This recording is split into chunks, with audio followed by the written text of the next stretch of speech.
con gratitud en nuestro corazón, compartimos en este momento palabra de nuestro Dios. Y con el enorme deseo de que Jesús te bendiga, recibimos un nuevo día en nuestros corazones, mensaje celestial. Y te invito para continuar reflexionando en lo que fueron las últimas horas de Jesús antes de ser entregado para ser crucificado. Estando aquella noche en el Monte de los Olivos, se acercó una turba.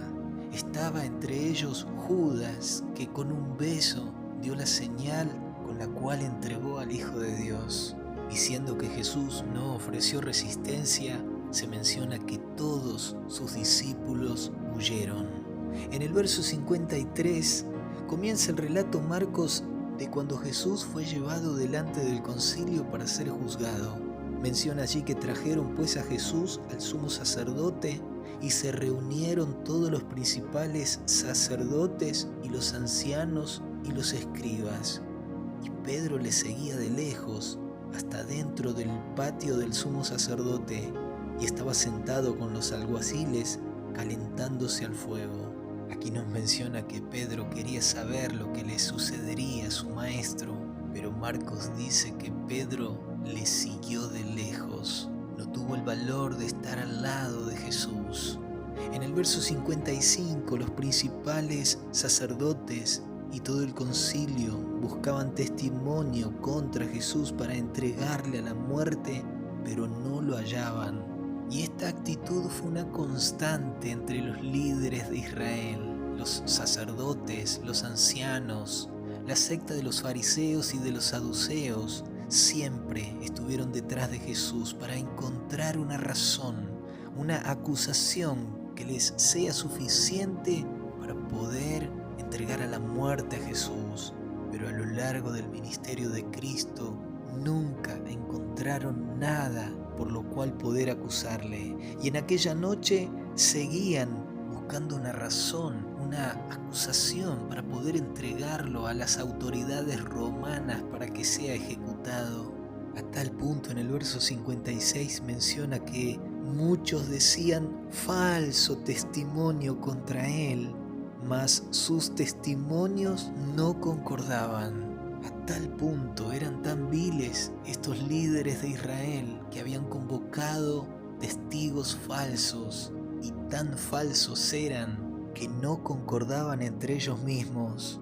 Y en relación a esto, en los versículos del 57 al 59, menciona Marcos allí que entonces, levantándose unos, dieron falso testimonio contra él diciendo: nosotros le hemos oído decir, yo derribaré este templo hecho a mano y en 3 días edificaré otro hecho sin mano.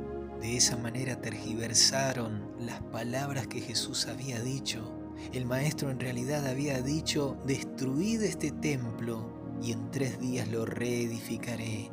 En primer lugar, no se estaba refiriendo al templo de Israel, sino que se estaba refiriendo a sí mismo. En segundo lugar, no estaba diciendo de que él iba a destruir ningún templo, sino que le decía a los judíos: destruyan este templo y en 3 días lo reedificaré.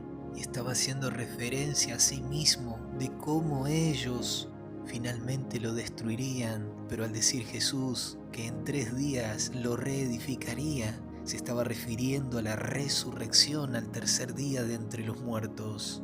Y ese fue uno de los falsos testimonios que sostenían contra Jesús, cambiando las palabras y el sentido de lo que él había dicho. Es por ello que en el verso 59 dice: pero ni aún así concordaban en el testimonio. Y esta situación nos lleva a reflexionar acerca de la ironía del hombre, que con falsos testimonios buscaron destruir al Hijo de Dios, al eterno Creador, a aquel que cuando dio sus mandamientos a la humanidad, en uno de ellos decía: no hablarás contra tu prójimo falso testimonio. Pero aquí vemos a estos líderes espirituales que pretendían defender los principios de Dios, las leyes del Altísimo, quebrantando las mismas leyes y con un testimonio falso llevar a la muerte a Cristo Jesús.